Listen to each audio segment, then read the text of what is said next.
তোমার দাদা একটা বোকা মানুষ। অনেক রেগে সে প্রতি রাতে আমার দিকে ফিরেও তাকায় না। আজ বিয়ের 1 মাস হয়ে গেল, সে আমাকে একটা নজর তাকিয়েও দেখেনি।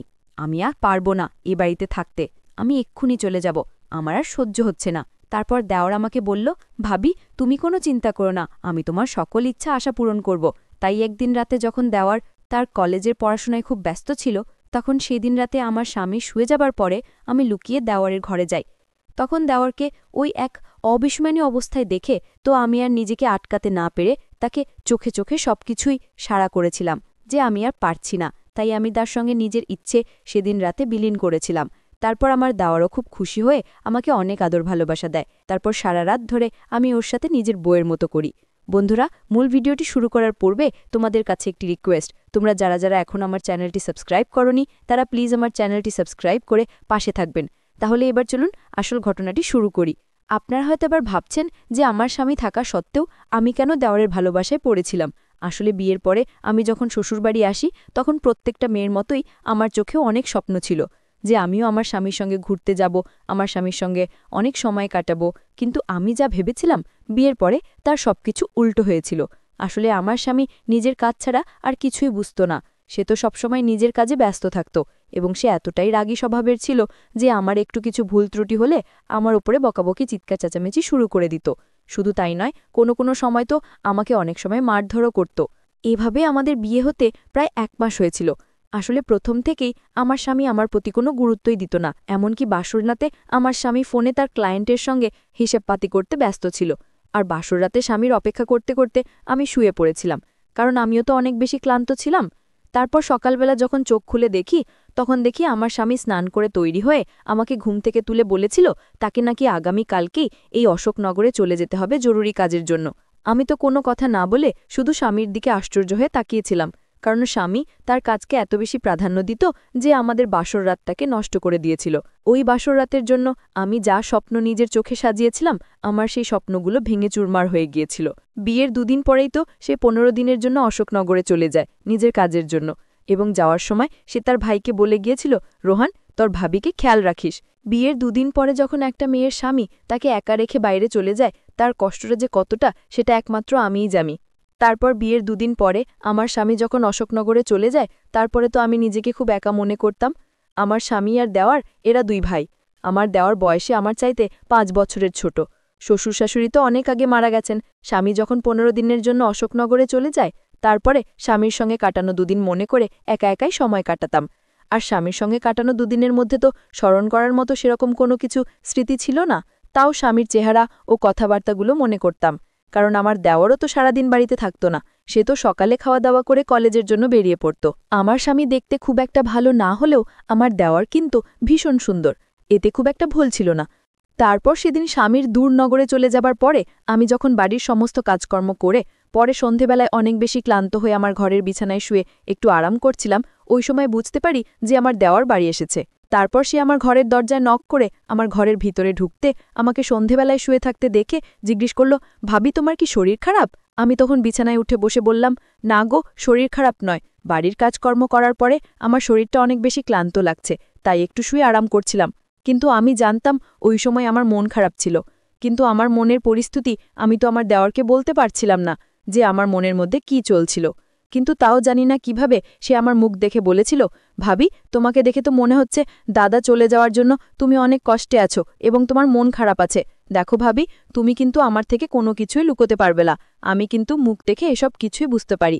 আর দাদার জন্য যে তোমার মন খারাপ সেটা তো আমি স্পষ্টভাবেই বুঝতে পারছি।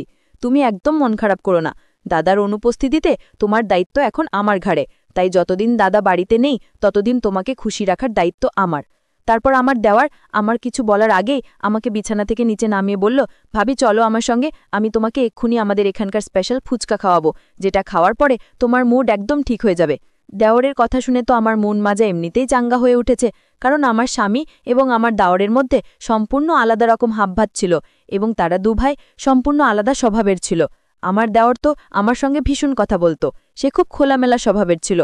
তারপর দেওরের কথা শুনে আমি আর না বলতে পারিনি। সেদিন প্রথম আমি দেওরের সঙ্গে বাইরে বেরিয়েছিলাম এবং তার সঙ্গে ঘুরে আমার মন খুব তরতাজা হয়ে উঠেছিল। এইভাবে ধীরে ধীরে 4-5 দিনের মধ্যেই আমার দেওরের সঙ্গে খুব ভালো একটা বন্ধুত্বের সম্পর্ক তৈরি হয়েছিল। এমনকি আগের মতো আর আমার স্বামীর জন্য মন খারাপ হতো না। আমি তো দেওরের সঙ্গে খুব ফ্রি হয়ে উঠেছিলাম। এদিকে প্রত্যেকদিন রাতে আমার স্বামী 1 থেকে 2 মিনিটের জন্য আমাকে ফোন করে একটা লৌকিকতা পূরণ করত, যেটা তো কোনো মানেই ছিল না।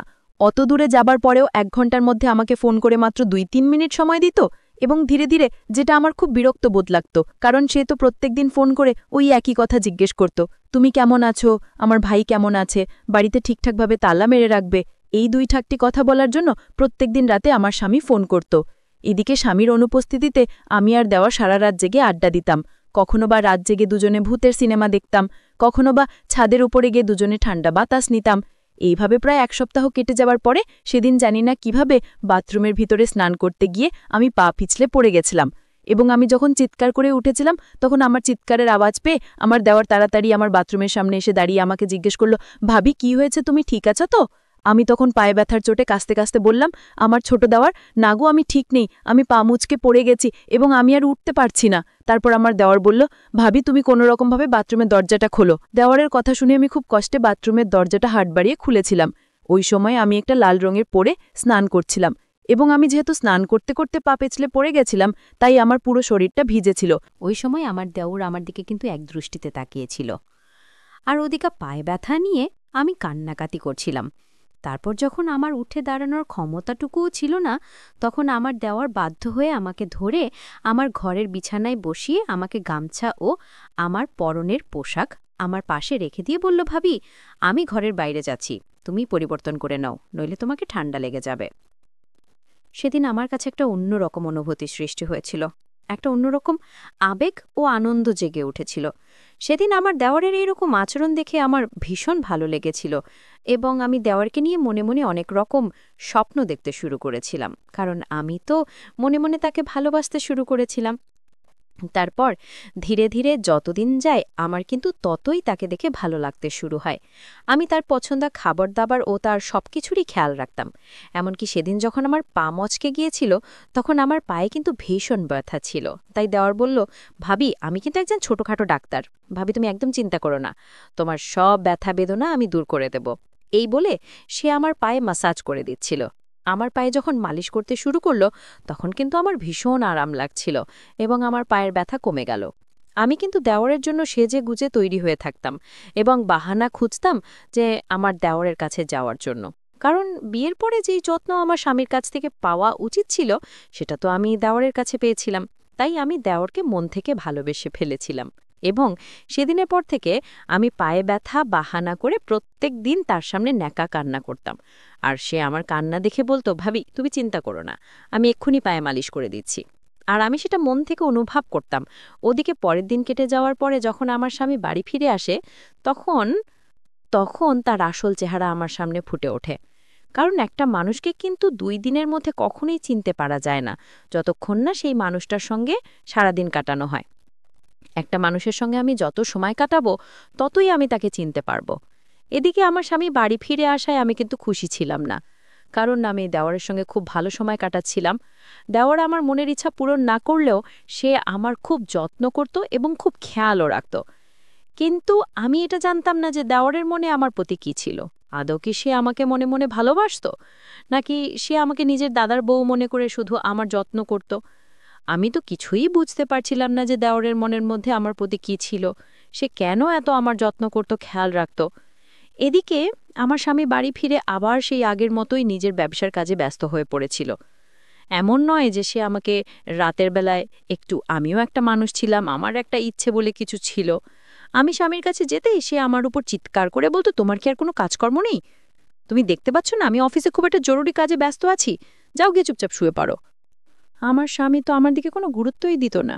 তারপর সেদিন আমি যখন স্বামীর কথায় অনেক বেশি কষ্ট পেয়ে মন খারাপ করে রাগ করে রুম থেকে বেরিয়ে ছাদের উপরে গিয়ে চুপচাপ বসেছিলাম আর স্বামীর কথাগুলো মনে করে কাঁদছিলাম, ঠিক ওই সময় আমার দেওরও ছাদের উপরে আমার কাছে এসে হাজির হয়েছিল, এবং আমার চোখের জল দেখে আমাকে ধরে আমার চোখের দিকে তাকিয়ে আমার চোখের জল মুছে জিজ্ঞেস করল, বৌদি তুমি এত রাতে ছাদে কি করছো, আর তুমি কাঁদছো কেন? এতদিন পরে দাদা বাড়ি ফিরে এসেছে, তাই তোমাকে তো আজ রাতে দাদার সঙ্গে সময় কাটানো উচিত ছিল। আমি তখন ওই সময় নিজের আবেগ ধরে রাখতে না পেরে দেওয়ারকে বলেছিলাম, তোমার দাদা এখন পর্যন্ত আমার চেহারার দিকে তাকিয়েই দেখেনি। আমি একটা মানুষ, আমার ইচ্ছে বলে কিছু আছে। তোমার দাদা সবসময় নিজের কাজ ও টাকা পয়সা নিয়ে ব্যস্ত থাকে, কিন্তু কখনো আমার দিকে নজর দিয়ে দেখেনি বা কখনো আমার মনের কথা বোঝার চেষ্টা করেনি। এবার তুমি বলো আমি কি করব? কিন্তু তখনও আমি দেওয়ারকে এটা বলার সাহস করতে পারিনি যে আমি তাকে মনে মনে ভালোবেসে ফেলেছি। আমার সব কথা শোনার পরে আমার দেওয়ার খুব ভালোবেসে আমার চোখের জল মুছে আমাকে বলেছিল, ভাবি তুমি চিন্তা করো না, ধীরে ধীরে সবকিছু ঠিক হয়ে যাবে। পরের দিন সকালবেলা আমি যখন সকালে নাস্তা তৈরি করছিলাম, তখন আমার স্বামী আর দেওয়ার একসঙ্গে খেতে বসেছিল। তারপর আমার হাতে রান্না করা সবজি পছন্দ না হওয়ায় আমার স্বামী আমাকে অনেক কথা শুনিয়েছিল, অপমান করেছিল, আমাকে অনেক উল্টোপাল্টা আজেবাজে কথা বলেছিল। এবং সেদিন আমার এটা বুঝতে আর বাকি ছিল না যে আমার স্বামী খুব রাগী স্বভাবের মানুষ ছিল। ওই সময় কিন্তু আমি চুপচাপ মাথা নিচু করে দাঁড়িয়েছিলাম এবং আমার চোখের জল তো স্তরে স্তরে পড়েই যাচ্ছিল। আমার চোখের জল দেখে আমার ছোট দেওয়ার তার দাদাকে বলেছিল, সামান্য একটা তরকারির জন্য তুমি ভাবিকে এত কথা শুনিয়ে দিলে।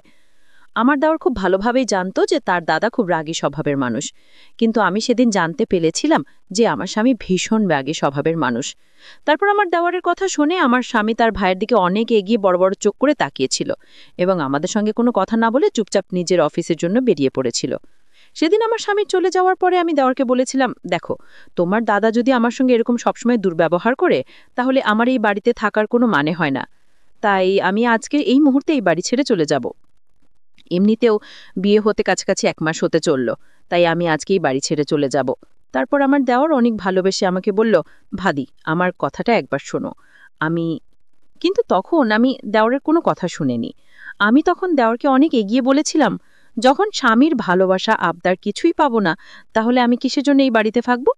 আমি যখন রাগ করে জামাকাপড় সুটকেস গোছাতে শুরু করেছিলাম, তখন হঠাৎ করে আমার দেওর বলেছিল, তুমি একদম চিন্তা করো না, আমি এবার সবকিছু ঠিক করে দেব। যখন সে আমাকে এটা বলেছিল, তখন আমি বুঝে গিয়েছিলাম যে তার মনেও নিশ্চয়ই আমার প্রতি কিছু না কিছু তো আছে, না হলে সে এত ভালোবেসে আমাকে আটকে রাখবে কেন? বন্ধুরা, তারপর আমি আমার দেওরকে নিয়ে সংসার শুরু করেছিলাম। বন্ধুরা, আজকের গল্পটা এখানেই শেষ করলাম। ভালো লাগলে চ্যানেলটি সাবস্ক্রাইব করে পাশে থাকবেন। ধন্যবাদ।